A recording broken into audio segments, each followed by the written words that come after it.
Morning, folks. So, yeah, what the fuck was the FBI thinking? That was fucking stupid.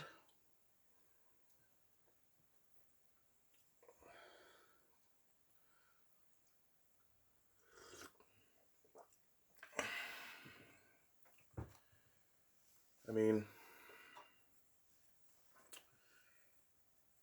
it's pretty clear they're being used as a well, as a political weapon, anyway. The FBI, I mean.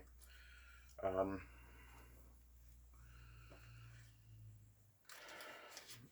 we've got Hunter smoking crack. That's a matter of public record, YouTube. Fuck off with your censorious bullshit. We've got Hillary Clinton deleting emails. Again, YouTube, matter of public record. Kiss my ass.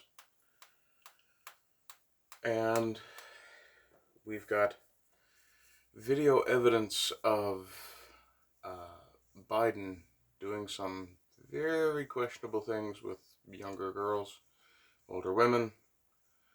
Yeah, that's just the stuff that's on tape for public view. Then we have Ghislaine, whatever fucking name, Maxwell. Then we have her client list. And we do have the client list. But let's not talk about any of that.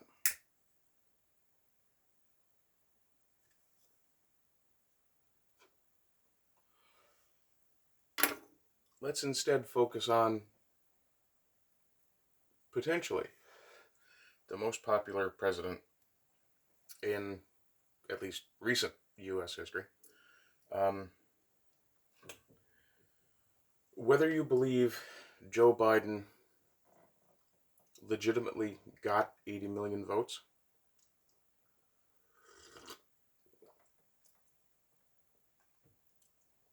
you also have to acknowledge that Trump got 75 million. Now, last I checked, voter turnout in the U.S. hasn't been that high since Obama's first run. And it was nowhere near that high then. 155 million is roughly half your population, maybe 40%. If, and this is a big if there was any sort of shenanigans, say a ballot dump, and I'm not saying there was, YouTube, I'm saying if there was a ballot dump in favor of one or the other,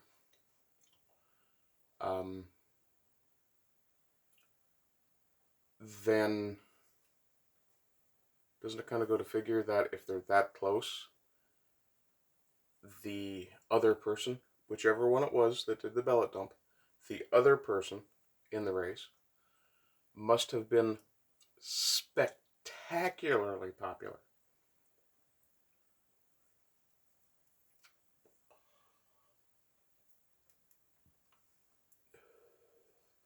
Now, obviously, it's a fair assessment to say that, as Dan Bongino pointed out, or Bongino, I do apologize if I'm mispronouncing your name, Dan. Please don't punch me. I think you'd put a hole in my head.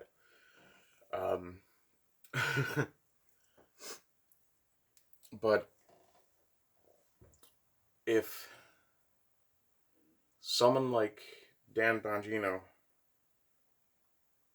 points out Swalwell, Clinton, Biden, all these things, Hunter, I mean, the things I listed off the top, when he points these out, and you see that there's no accountability for these people, and yet Trump, who's apparently done nothing wrong, there's been no indication of any wrongdoing, the Steele dossier was shown to be fake forever ago. Seems like the Obama campaign did in fact bug his office.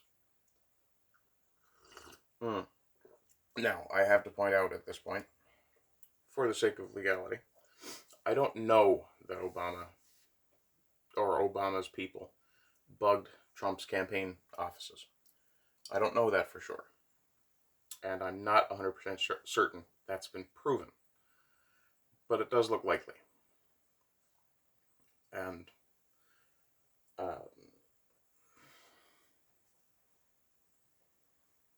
these pieces of shit. Yeah, we'll deal with you later. But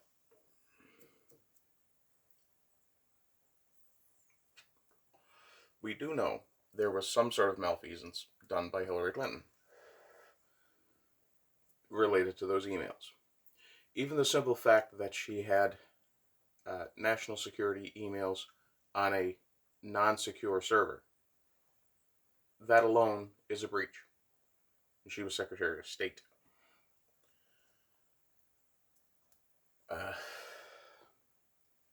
We've got Pelosi getting her husband out of trouble and then refusing to talk about it when she's called on it.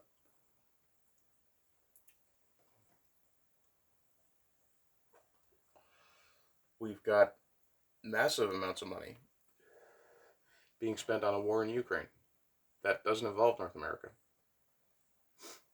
Russia isn't one of our greatest trading partners. If they had been, they probably wouldn't have been so pissed off. And when I say our, I mean the West.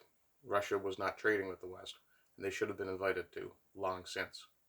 Regardless what you think of Putin's internal politics, the way I look at it, internal sovereignty of a country, that's their business.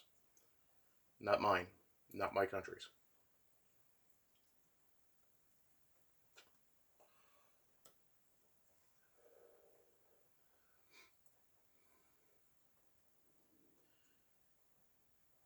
Yet, the FBI raids Trump. And Project Veritas. Let's not forget.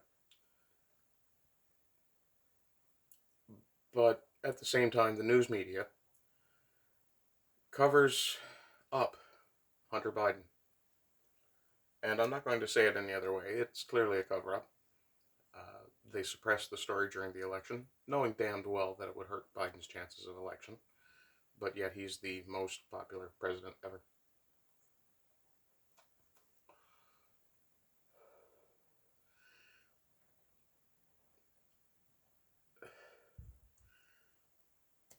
At this point, both in Canada and the US, we are seeing that our governments have become the enemy of the people. They're not even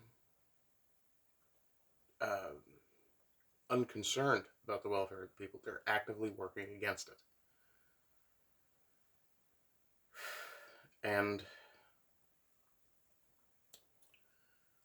they keep trying to disarm their populace. Yet, we saw what happened with Shinzo Abe. You are never truly safe. Not ever. No matter who you are, no matter where you are, you're never truly safe. Because there will always be some lunatic willing to do what they believe has to be done.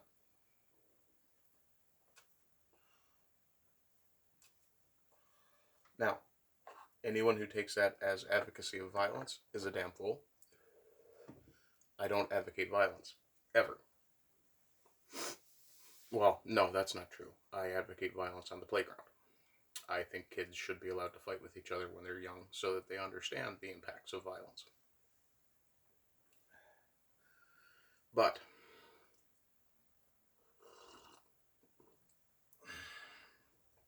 do I think civil war is the answer? Obviously not. Civil war destroys countries. A country is never the same after a civil war. Period. In the US, there's still a lot of resentment among some parties about the outcome of the Civil War, or about the beginnings of the Civil War, for that matter. Yes, slavery is wrong. No. I don't believe that war should have been the answer there. I think what should have been done was an adherence to the Enlightenment principles of rational discourse. Unfortunately, rational discourse is not something that people seem to be capable of anymore. Whether we're being atomized by social media, whether the mainstream media is polarizing people, which it clearly is, and which it clearly is, the rational voices are being drowned out. People who say things like, no, you shouldn't be allowed to attempt to sexualize children in drag shows. No, you shouldn't be able to tell people what they have to put in their bodies. You shouldn't be able to dictate that legislatively.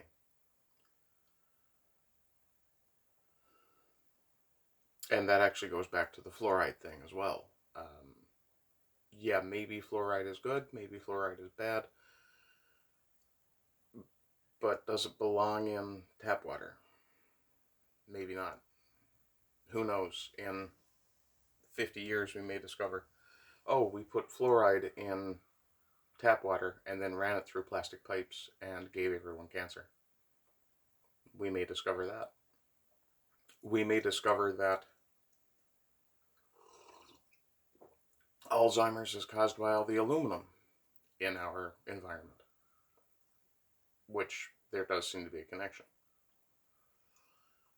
We may discover that birth control has is a factor in autism. There seems to be studies indicating that, or there are studies that seem to indicate that. Now, they're new and who knows, but we may discover that mRNA technology is not the safest way to immunize someone against an illness. Considering the results, who knows? I'm not a biologist or a epidemiologist or anything like that, so obviously take that opinion with a very large grain of salt.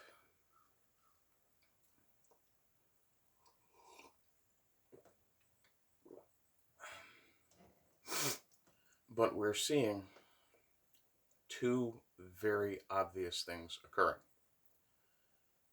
The individual liberty crowd and white people are both under attack. Now, you can argue with me all day long, all you want about that, but it is clear from the actions, if not attitudes, and in some cases words, of various members of our political class in North America, that individual freedom is a problem to these people. People having the right to make their own decisions is a problem. And more than anything else, what we're seeing is that governments are eroding some of the principles they were founded on. Chief among them, individual liberty and freedom of choice. Freedom of speech is clearly a problem for a lot of people. Hate speech laws don't stop people from hating. All you're doing is driving the hater underground. You're just making it harder to see them. That's all. A good example of that would be Karlheinz Schreiber in Canada in the mid-90s, early 90s, late 80s. Karlheinz Schreiber, if I recall correctly, and I may have these facts wrong, this is drawn from memory of what was said in the news at the time here in Canada, but Karlheinz Schreiber was a Holocaust denier. Okay, as far as I'm concerned, the man's entitled to his opinion. It's pretty obvious from the images from back then that something very bad happened.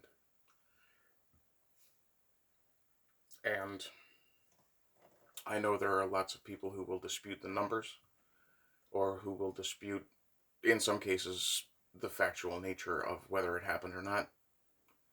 I don't care. My issue is that a group of people were targeted, and it was horrible. Wouldn't have mattered to me if it had been Jews or the Tutsis and Hutus in Rwanda. Attacking a group of people simply for being part of that group of people is wrong. Which is why it's also wrong to use the term white privilege. Do I look particularly privileged sitting here? Yeah. If I do, to your eyes, I recommend you really have a deep thought about whether or not you know what the hell is going on in this world. But to go back to Karlheinz Schreiber.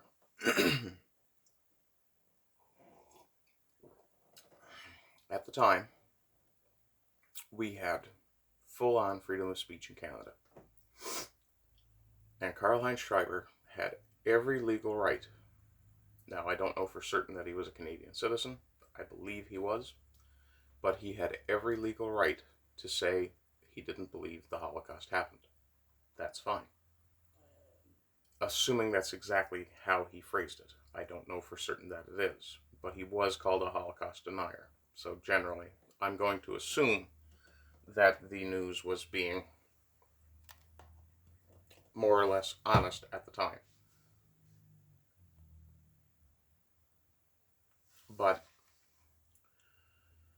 there was no general outcry to make Holocaust denial a crime. There was, unfortunately, it did shake out that hate speech laws were brought in. And if I recall correctly, Schreiber was fined a fairly exorbitant amount. And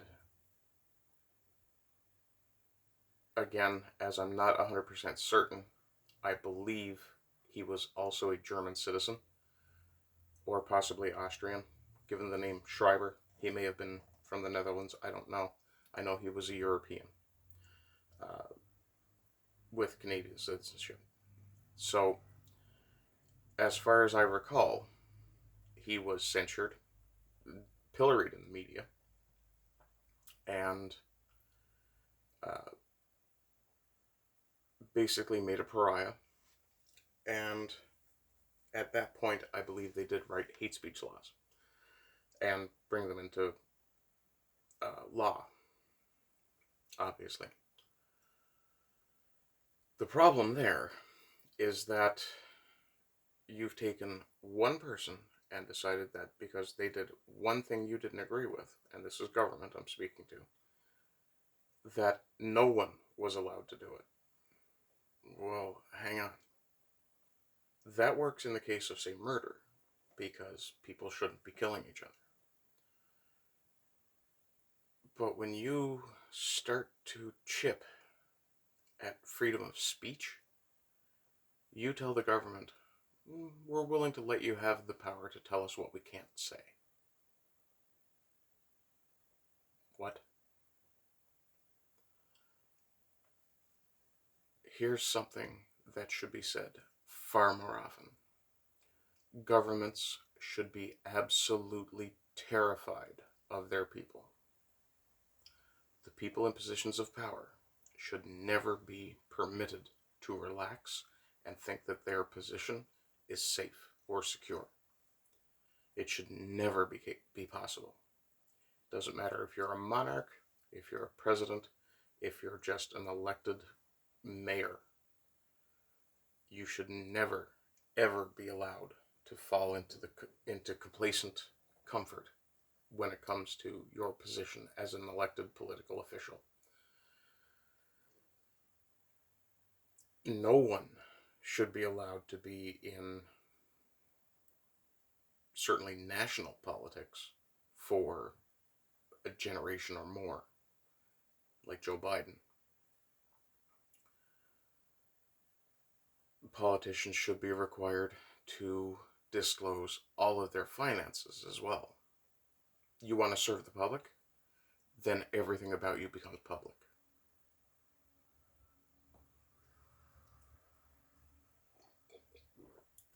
But of course, oh, we have a right to privacy. Yeah, well, see, here's the thing. When a police officer is performing in the line of duty, when they are in the course of their duties, they have no reasonable expectation of privacy. Not in Canada, and as far as I know, not in any part of North America. So you have every legal right to film the police. Obviously, stay out of their way, don't interfere, but you have every right to chronicle their activities. The same needs to be true for politicians, especially politicians at a high enough level that being bribed is a danger. Anyway, that's my bit of 2 cents. Do I think we're headed for a civil war over this FBI raid? No, no. What I think is the Democrat government of the U.S. has basically just pointed out that they don't care about their people. They don't care about their laws. And they are willing to do whatever it takes to get and retain power. I mean, the most Trump could get if he got back in was 4 years. What are the Democrats scared of? Seriously, what are they afraid of? Why does Trump terrify them so much? It really makes you wonder if one chubby orange senior citizen with arguably terrible hair is such a threat. What do they think of the average person? Anyway, I'll end there. Rise and rise again until lambs become lions.